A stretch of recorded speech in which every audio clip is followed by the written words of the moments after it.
Namaskar. I am Dr. Nalini Avinash Wagmare, working as a assistant professor at Kirat Maharashtra Vidyapith.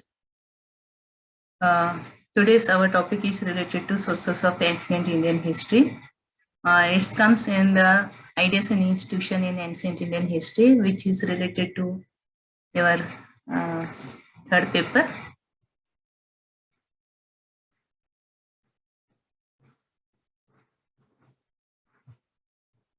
So this is the map of ancient India. While studying the Indian historiography, basically ancient Indian historiography, the sources are two types. One is primary sources, another one is secondary sources. One is literary sources, another one is archaeological sources. So in literary sources, we know so many things. In archaeological, basically we study related to inscriptions, finds, temples, mosques, art and architecture related to ancient India. Moscow actually comes in the medieval period, but it's mentioned as a source here. Then two types of sources are in ancient Indian history. One is primary, and another one is secondary. Even it is also called as a written and unwritten sources. There are two broad categories by historical evidence. They are documentary and non-documentary also. The documentary evidence, which are the most important, are those that are recorded. The non-documentary evidence include the oral information on non-personal evidences. So here the literary sources and archaeological records are the two main categories that give evidence of ancient Indian history. While studying ancient Indian history, literary sources include literature of Vedic period, later Vedic period, Jainism, Buddhism, Gupta, Mauryas, Guptas, Satavahana, Sangam. These are type of literature available, and those are available in various language, that is Sanskrit, Pali, Prakrit, Tamil language also. The archaeological explorations and excavations have opened the great landscapes of new information, which give us a lot of information about the ancient Indian history and culture. So historical writings in previous centuries, historical writings was much like literary writings, since it was often narrative driven and it strived to tell a story much as literature did. However, in the last 60 years, the style of professional historical writings has shifted closer to that of scientific writing. Since in that time, the field of history has adopted to many of the empirical methodologies of social sciences. Actually, while we studying the ancient Indian history, myths, legends, epics, Puranas, these are most important. But this last 60 years, we find the systematic scientific history writing is started. The professional historians also we find in the society like authors, journalists, and others. Historical method is systematic collect information, interpretation, and come to the conclusion. Good historical writing, if you want to become a good history writer, then practice and practice, and you contribute your to history while writing articles, paper, and other things. Then legends and ballads, which are available, which give us a lot of information about the uh, to us in ancient primitive peoples had conveyed their memories of the distant past and traditions about human as well as superhuman beings through myths, legends, and ballads. Myths is fabulous narrative founded on some real or imaginary development, especially during the early existence of the people, embodying their ideas as to their origin, as to their roots, as to the supernatural phenomena, and the like. It is not concerned with human actions such for the principal character of the story or roles. Myth, primitive mind made no distinction between the real, the probable, and the possible. Whatever that lay within the sphere of religion and everything that was connected with worship, magic, and mysticism was considered sacred. Thus, in the myth, there were both divine and human sides. As a result, it forms part of quasi history. Fact and fiction both are found in these things. Even legends, divine side tends to decline and the human side tends to develop in legends. It is in reality a fable, a non-historical or a romantic story. God may come and go. Yet the human begins in the place as divine beings are made the heroes and human themselves are given over the divine. They are narrative which are historical in context but imaginary in characters. So that's why legend is we say as a quasi history, not historical perfectly. Then ballads are short narrative poems composed for conveyance or recitation. Though they are confused in the presentation of ideas, although they throw a considerable light on the beliefs, customs, manners of the people of the age to which they belong. It is possible to make us use of them as source of history by tracing the stage of evaluation of the language used during its age, by going margin to the change in the meaning of words and by critical study. In fact, the ballads represent a strange survival from the distant past. Archaeological sources. Archaeological sources consist of prehistorical remains, monuments, arts, works of art, coins, inscriptions. These relics include caves, rock shelters, stone tools, pottery, coins, seal, burial places, paintings, and monuments. Numerous prehistorical sites with tool of these kinds more discovered in France, Germany, Italy, China, and India. In India, if you want to know the prehistoric period, Indus Valley period, you visit to Deccan College where they are preserved and they depicted those things in a very detailed and good manner. Even archaeological department of India and other countries have conducted excavation in different regions for the discovery of the ancient civilization that has flourished in the Nile, Indus, and Indus valleys. They reflect upon the ideas of men who designed their artistic ability state of civilization, which give us a lot of information about past. Archaeological discoveries, even inscriptions give us another branch of history. Epigraphy is the study of inscription. They also give us a lot of information, and so many inscriptions available in India which related to Hindu inscription, Buddhist, Jain inscriptions. Some inscriptions are donated when the donation of lands, buildings, money were made to temples, churches, private institutions. They were indicated by the inscription. See, inscription made in various materials. Actually, this inscription like a notice board today, but that time there was no that one. So they screen copper, metal they use, and the rulers written in that, and they kept it there, and people subjects people know that one. So even some inscription, even example, Allahabad pillar inscription, Samudragupta give information about his victory against his enemies. The script of the Kharoshthi script inscription, they have written like this. Then inscription, Indian historians of modern times use the Maurya, Gupta, Chola, and Pallava inscription externally writing the history of India. However, it is necessary to ascertain whether the inscriptions are fabricated or to before consider them as a records. Then language use is so flowery or obscure that it is not always easy to draw conclusion unless the contents are corroborated by other sources. So some inscriptions are good and some inscriptions are very hard to study or understand that one.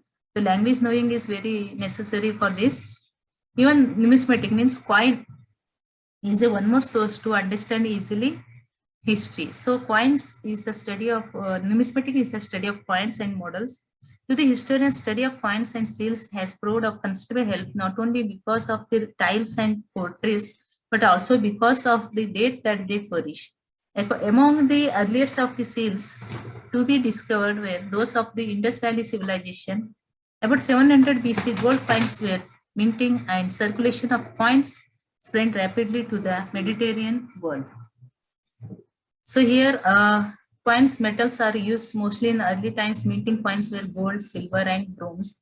In ancient China, people currency, and in medieval India of Muhammadan bin Tughlaq, copper coins were used as a token coins. Even today also, 5 rupees, 10 rupees coins we are using.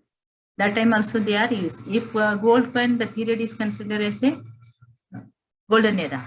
Today you take any coin, 5 rupees, 10 rupees coin. In that coin, you find that the Bharat, sometimes the lines is there, sometimes they use the 1 rupee coin, sometimes flower is there, sometimes agriculture style is mentioned there. So these coins, even in the arrow side, you find the which nation, even you find in the coin that what we say, era also mentioned.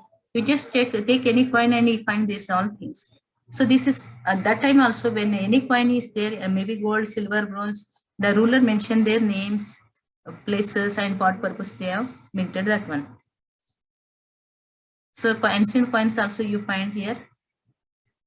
Then numismatic sources, royal genealogy also mentioned, some coins, paintings also flourish. These are coins, golden coins of Kanishka period give us information about Buddhism and Kanishka rule in India.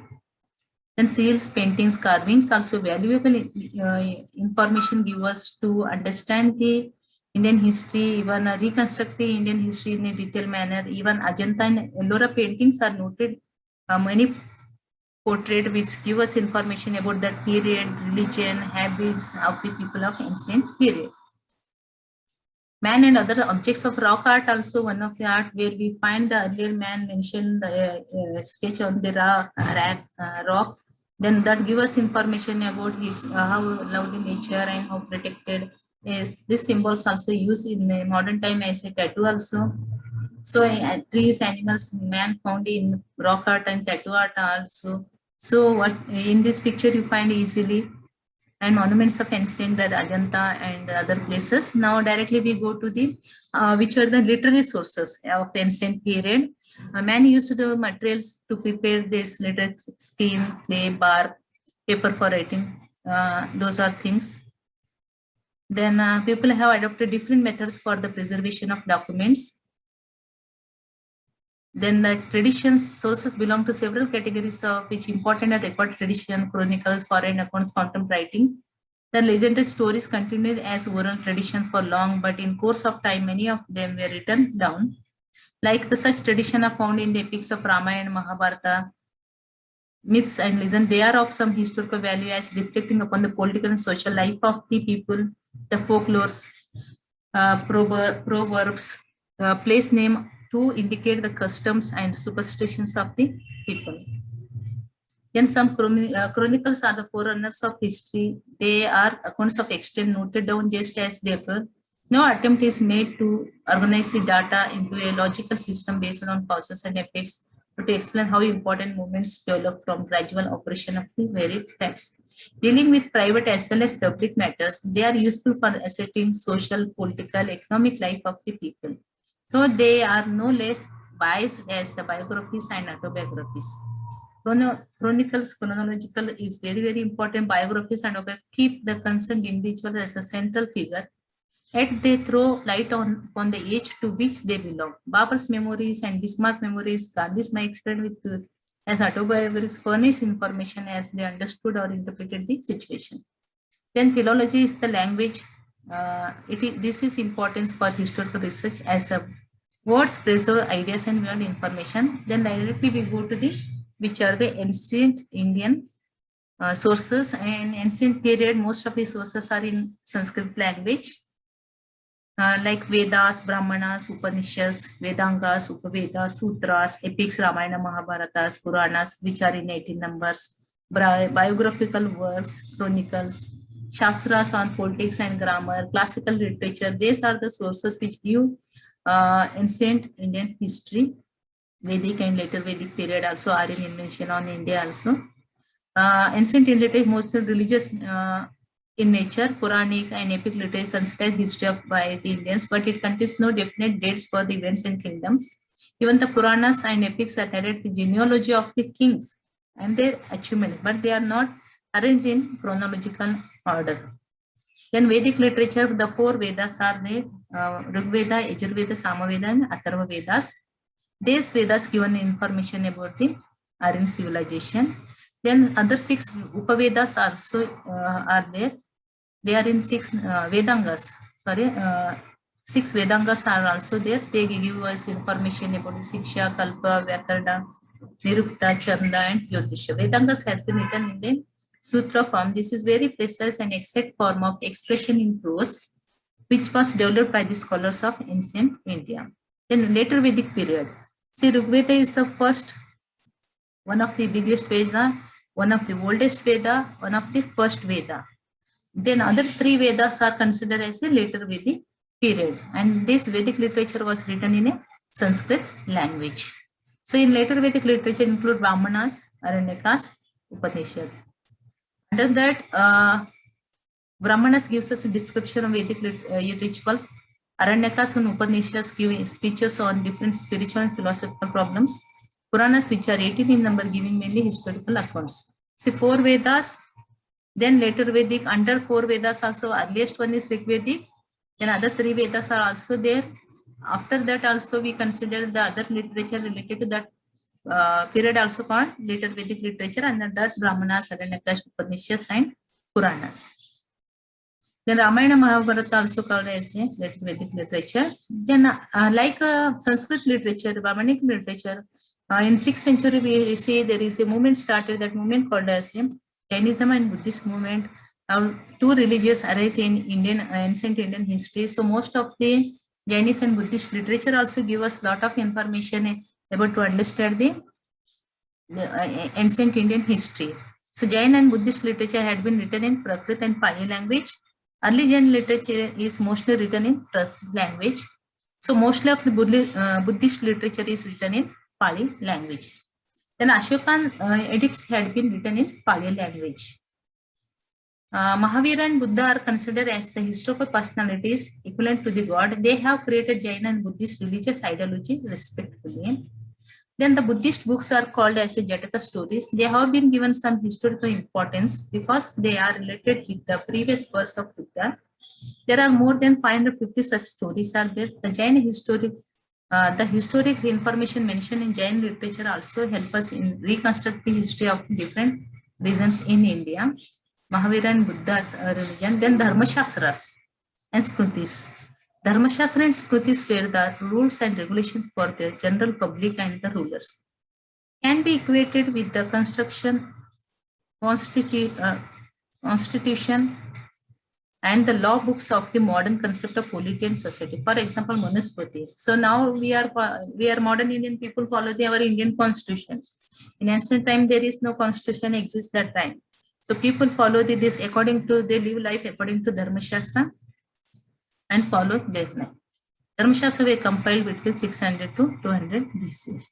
Then one of the famous Kautilya's Arthashastra also gives us a lot of information about ancient Indian history, culture, traditions, and Mauryan period. Arthashastra is a book on statecraft written by Kautilya. Kautilya also called as a Chanakya.